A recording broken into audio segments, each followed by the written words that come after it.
A small explosion echoed from the right engine. The plane shook violently. The captain gripped the controls, shouting, "Mayday! Engine stall!"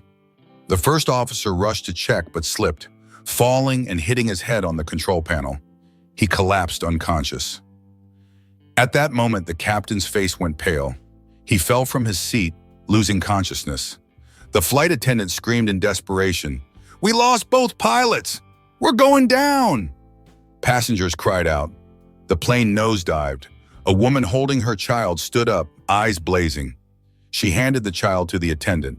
Her voice rang through the radio, cold and clear. "This is Viper, 179 souls on board, taking control." On the military frequency, an F-22 pilot's voice trembled. "Viper, the legend who vanished 12 years ago." Elena Rossi, 36 years old, lived in Rome, currently working as a civilian aviation engineer. Appearance, long black hair, tied neatly, pale face, thin frame, wearing an old gray jacket. On the Rome to Madrid flight, she sat in the seat 14A, holding her 6-year-old daughter, dragging a worn suitcase. A few passengers whispered, "Look at that. Probably another struggling single mother. Looks like she knows nothing about the world." When her daughter fumbled with the seatbelt, Elena smiled gently, bent down to help, her eyes kind. A flight attendant observed, thinking, "She's very calm, but in her eyes there's something military-like." Her past. Elena had been a NATO ace pilot, call sign Viper, famous for 87 successful missions and extraordinary reflexes. Nickname, Ghost of the Sky, because in many battles, just hearing her on the radio gave the entire squadron confidence. 12 years ago, during a mission in Khost, her squadron was ambushed. Her aircraft was hit by a missile. Comrades died. NATO declared, "Viper has fallen." In reality, Elena survived, but with severe injuries and shattered spirit. She left the sky, changed her name, chose to live anonymously, raising her daughter. Authentic witness trace. An elderly neighbor recounted, "I once saw her looking up at the sky, her eyes blazing, then suddenly dimming. There's something unusual about this woman." The Rome Fiumicino airport had been crowded that morning.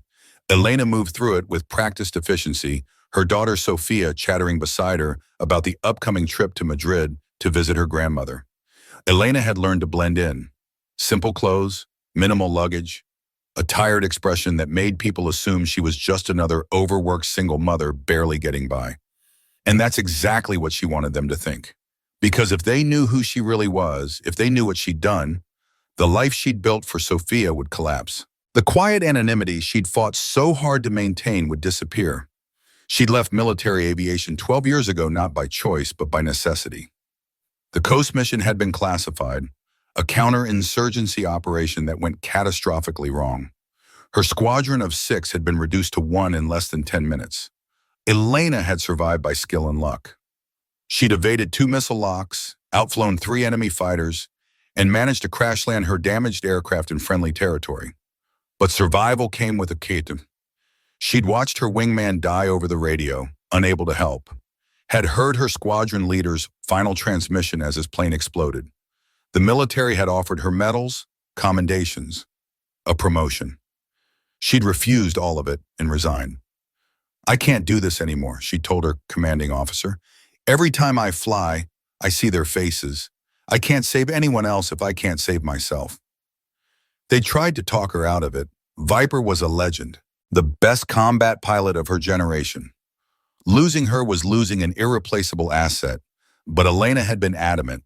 She disappeared into civilian life, changed her name from Elena Volkov to Elena Rossi, taken a job as an aviation engineer designing civilian aircraft systems. Safe, grounded, away from combat and death in the weight of impossible decisions. She'd met Marco, fallen in love, married, had Sophia. For a few years she'd been happy. Then Marco died. A car accident, sudden and senseless. And Elena was alone again, raising Sophia, working long hours, living quietly in Rome, keeping her past buried so deep she almost believed it herself. Almost, because sometimes late at night she'd stand on her balcony and look at the stars, and she'd remember what it felt like to fly among them. invincible and free. Then Sophia would call for her, and Elena would close that door in her mind and return to being just a mother. Maria Benedetti, Elena's elderly neighbor for 5 years, would later tell reporters, "I always knew there was something different about Elena. The way she moved, so precise. The way she watched the sky, like she was reading it. Once, I saw her catch a falling glass before it hit the ground. Reflexes like lightning. I thought maybe she'd been a dancer or athlete. I never imagined she'd been a fighter pilot, but looking back, it makes perfect sense." The flight proceeded normally until a small explosion sounded from the right engine. The plane shook violently. The cabin trembled. The captain struggled to call into the radio, "Mayday! Engine stall!" trying to maintain control. The first officer jumped up to assist, but due to the turbulence, he slipped and fell, his head hitting the control panel. He lost consciousness immediately. The captain tried to hold on, but suddenly his face went pale. He clutched his chest, then collapsed unconscious. The flight attendant screamed, "Both pilots down! We lost control!" Passengers panicked. Crying and praying filled the cabin. The plane nosedived. Stall warnings blared. "Stall, stall." Elena held her daughter tight, heart pounding. "No, I left Viper behind. I can't go back." But Sophia cried in terror, clinging to her mother. "Mommy, I'm scared." Elena looked at her daughter, eyes suddenly burning bright. She handed Sophia to the flight attendant and walked straight to the cockpit. The attendant was shocked. What are you doing?" Elena sat in the pilot's seat, hands gripping the controls firmly. The radio crackled. Her voice rang like steel. "This is Viper, 179 souls on board, taking control." On the military frequency, F-22 pilots froze. "Viper, the call sign that vanished 12 years ago?" Elena focused, her hands operating as if she'd never left the cockpit. The crisis had erupted at 32,000 feet, somewhere over the Mediterranean between Corsica and the Spanish coast. The engine failure was sudden and catastrophic. A compressor blade had fractured, causing a cascade failure that shut down the entire right engine in seconds. Captain Antonio Greco, 28 years of commercial flying experience, had immediately begun emergency protocols, shutting down the damaged engine, increasing thrust on the left, preparing to declare an emergency. But the asymmetric thrust was pulling the aircraft into a roll. He'd fought the controls, sweat pouring down his face. First Officer Marco Bellini had unbuckled to check the engine status display, a decision he'd regret. When the plane lurched violently, he'd been thrown off balance. His head had struck the control panel with a sickening crack, and he'd crumpled to the floor. Captain Greco had called for help, but then the stress, the adrenaline, the sudden terror had triggered something in his cardiovascular system. A heart attack. He'd gasped, clutched his chest, and collapsed across the controls. In the cabin, chaos erupted. The lead flight attendant, Carmen Rodriguez, had rushed to the cockpit, seen both pilots down, and felt her world collapse. She'd trained for many emergencies, but not this. Never this. She'd grabbed the intercom, her voice breaking. "Is anyone on this flight a pilot? We need help immediately." Silence. Terrified silence. The plane was in a death spiral, descending, banking, the stall warning screaming.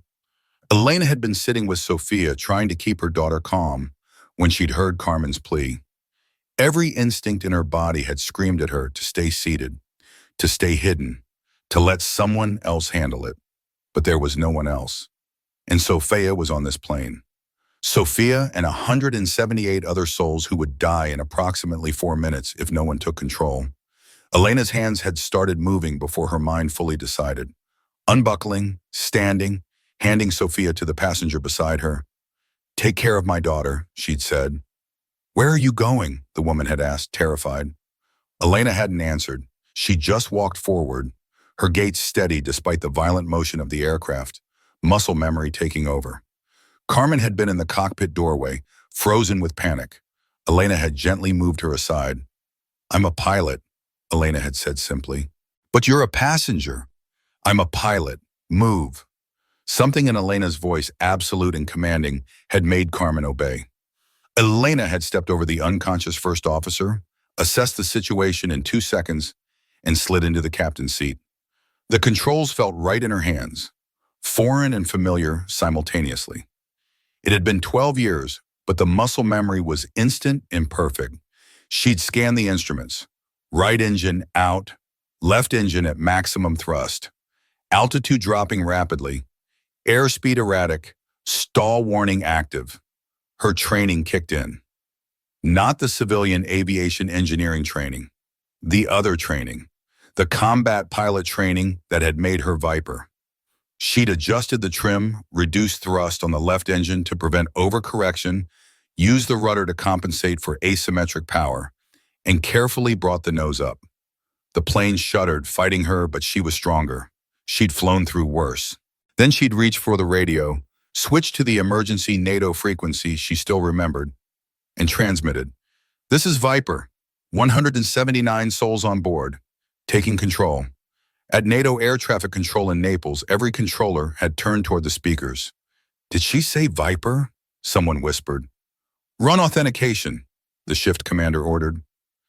Above the Mediterranean, Captain James Hawk Morrison was flying patrol in his F-22. He'd been monitoring civilian frequencies as part of routine airspace protection when he'd heard the Mayday call. Then he'd heard something impossible, a call sign that belonged to a ghost. "Control, this is Hawk. Confirm that transmission. Did someone just use the call sign Viper?" "Affirmative, Hawk. We're attempting to verify. Viper was declared KIA 12 years ago." "I know," Hawk said quietly. "I was there. I was in her squadron." That is Captain Elena Volkov. And if she's alive and using that call sign, something catastrophic just happened. In the cockpit of the dying commercial jet, Elena was working with absolute focus. The commercial aircraft, handled differently than fighters, was slower to respond, less maneuverable. But the principles were the same. Power, drag, lift, thrust. She'd recovered from the stall, stabilized the aircraft, and was now flying on one engine toward the nearest suitable airport. Her hands moved with precision, born of 10,000 flight hours. Her voice remained calm as she coordinated with air traffic control, and for the first time in 12 years, Elena felt completely, terrifyingly alive. News spread across NATO frequencies. Viper is still alive. Elena operated continuously, lowering flaps, balancing thrusts, pulling the plane out of the stall. The cabin still shook. Passengers held their breath. But the aircraft began to stabilize. Some whispered, "She's not ordinary. The way she sits there, like a real pilot." First twist, Elena not only saved the plane, but communicated with control centers. Using Morse code from signal lights, she proved she was Viper, a call sign recorded as killed in action. Second twist, passengers were stunned to realize the anonymous woman, silently holding her child all this time, was the legendary NATO ace pilot the whole world had mourned. The F-22 pilot's voice trembled. "Viper, we used to call your name on the radio like a ghost. Never expected to hear the real voice today." Elena responded briefly, "I didn't die, and today no one will die." The plane gradually regained altitude, escaping disaster. Passengers burst into tears, hugging each other. A flight attendant looked at Elena, eyes welling. "You're not a nurse, not an ordinary single mother. You're Viper." The CEO, who'd mocked her earlier, now hung his head, unable to speak. At NATO command, authentication was proceeding rapidly. They'd pulled up the old Viper files, voice recordings from missions, biometric data, tactical protocols that only Elena Volkov would know. The woman flying that commercial jet matched on every parameter. "It's her," the analyst confirmed, a 98% voice match. "She's using tactical codes that were classified to her squadron only. This is definitely Captain Volkov." The shift commander sat back in his chair, stunned. "Get me everything. Why is she on a commercial flight? Why has she been hiding for 12 years? And get our fighters to that position now." Hawk was already there. His F-22 appeared alongside the struggling commercial aircraft, close enough that Elena could see him in the cockpit. He waggled his wings, the traditional pilot greeting. Elena, despite the stress, smiled slightly and returned the gesture with a small adjustment of the aircraft's wings. Viper, this is Hawk. I can't believe you're alive. Neither can I sometimes, Elena replied. Right now, I need you to coordinate with Madrid Tower. Tell them I'm bringing in a one-engine emergency landing.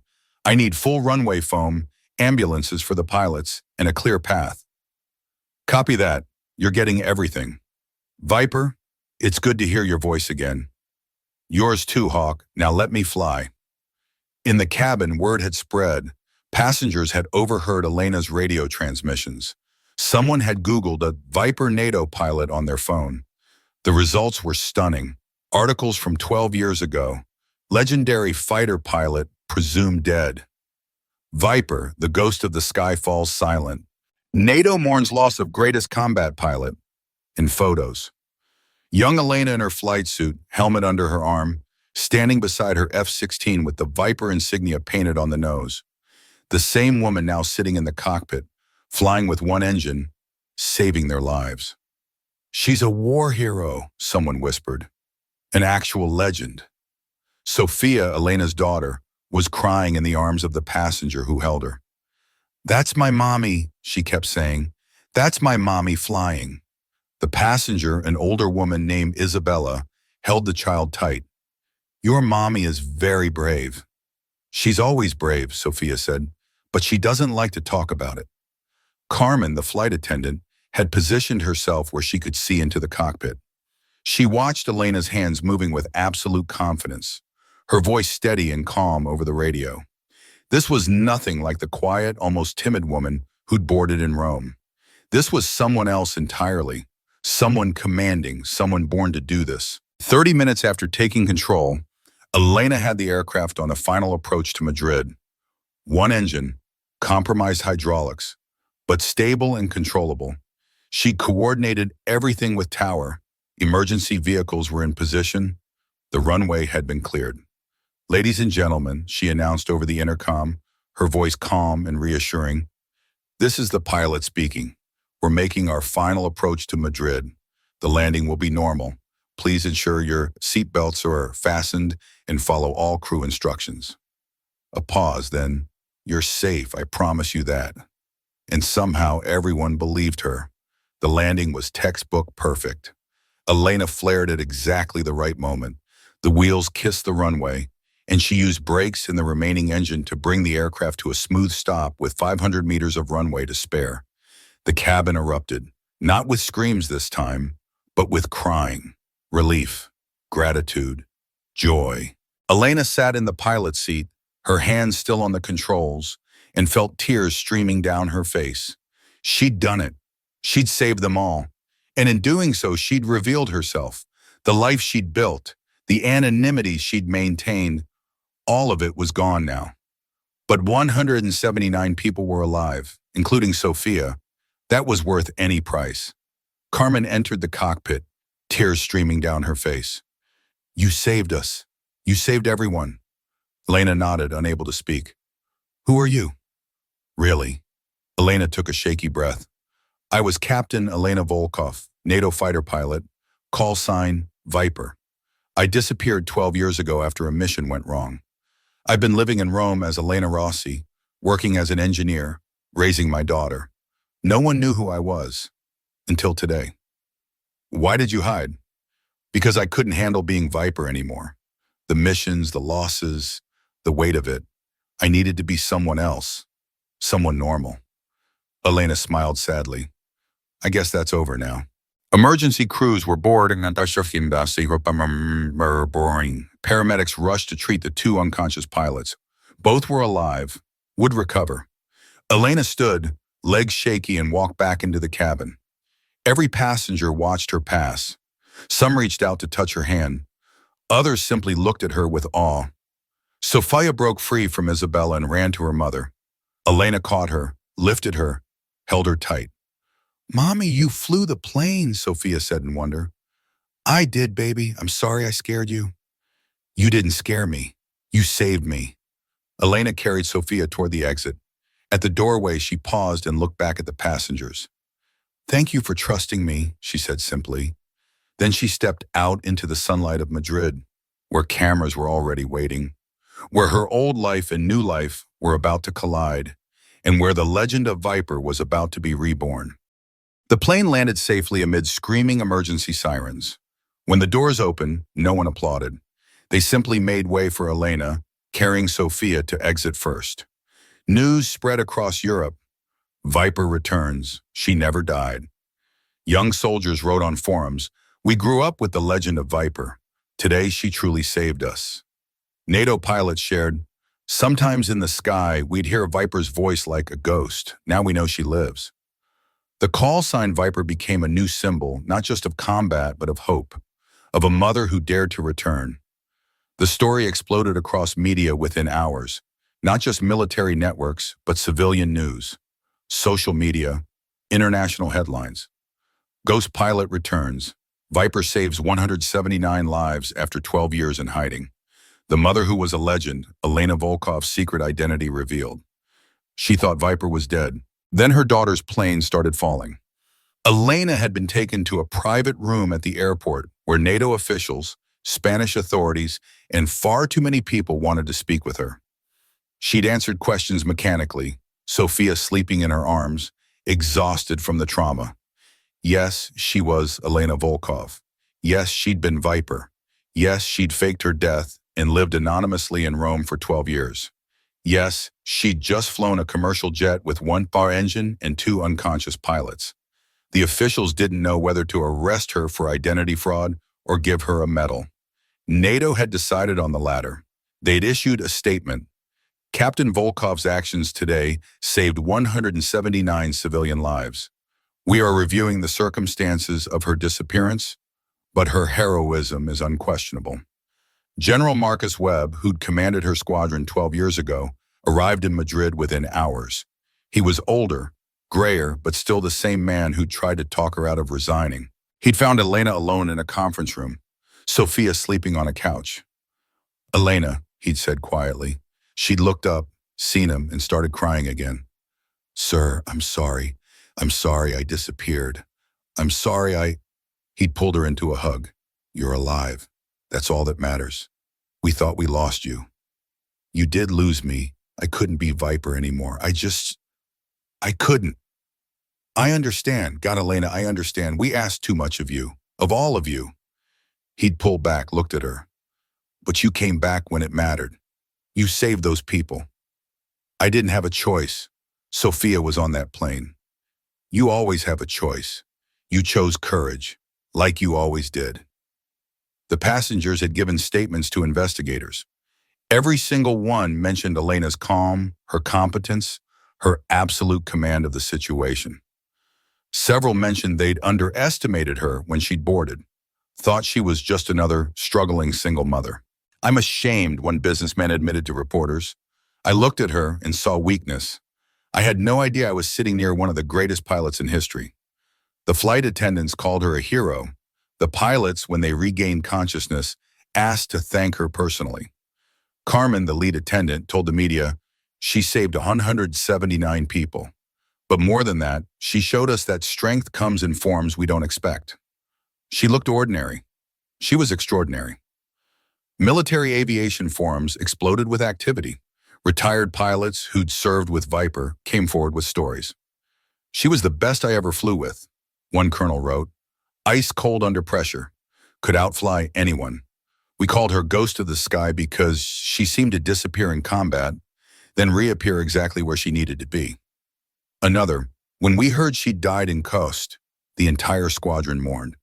We lost the best of us. Learning she's alive, that she's been living quietly all this time, it's like getting a piece of our soul back."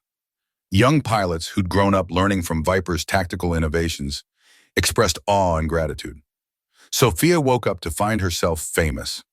Her mother, the quiet engineer who worked long hours and made breakfast every morning, was on every television screen. "Mommy, are you in trouble?" she asked. Elena smiled. "No, baby, I'm just not hiding anymore." "Good. I didn't like hiding." Elena pulled her daughter close. She hadn't realized Sophia had known they were hiding. Children see more than adults think. NATO offered her reinstatement, full rank, back pay, a position training new pilots. Elena declined. I'm a mother first. Sophia needs me. But I'll consult. I'll teach. I'll help. Just not full time. They'd accepted, grateful for anything she'd give. Elena declined interviews, quietly carrying Sophia through the side gate, disappearing into the crowd. People only remembered her words over the radio. This is Viper, 179 souls on board, taking control. The lesson, strength lies not in titles or rank, but in the moment you dare to stand up and save others. The symbolic closure, Viper from a legend dead for 12 years, became a living legacy of courage. 6 months later, Elena was back in Rome, living in the same apartment, working the same job. But everything was different. She'd stopped hiding, stopped pretending, stopped being ashamed of who she'd been. She still didn't give interviews, still valued her privacy, but she'd accepted a position as a consultant for NATO's advanced pilot training program. Once a month, she'd fly to Brussels. She'd lecture to rooms full of young pilots about tactical decision-making, crisis management, maintaining composure under impossible pressure. The most important skill you can develop, she'd tell them, is the ability to act when everyone else freezes. That's what makes the difference between disaster and survival. She'd show them the footage from the Madrid landing, the asymmetric engine failure, the unconscious pilots, the death spiral.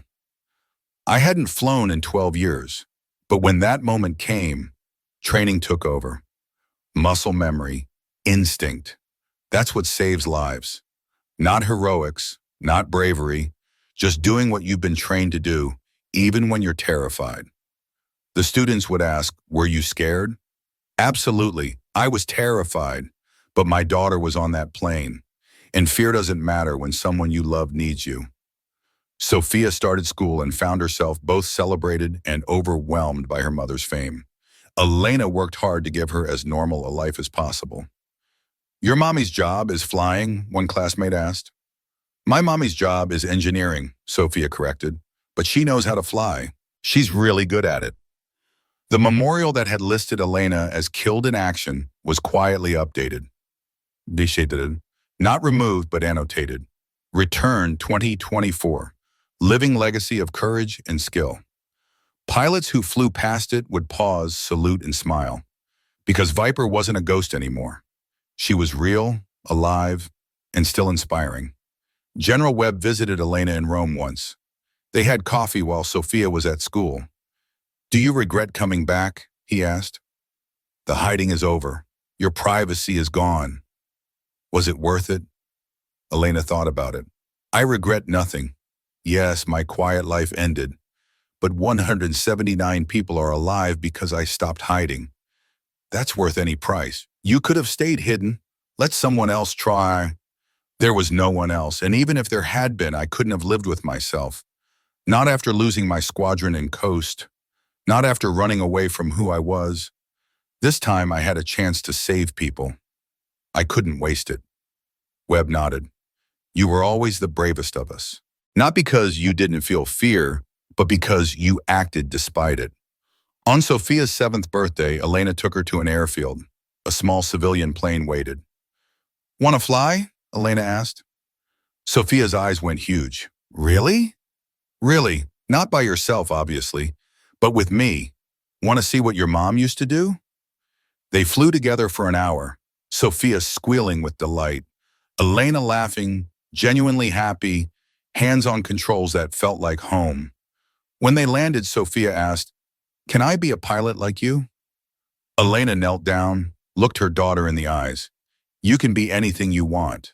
Pilot, engineer, artist, teacher, whatever calls to you, but remember, strength isn't about what job you have.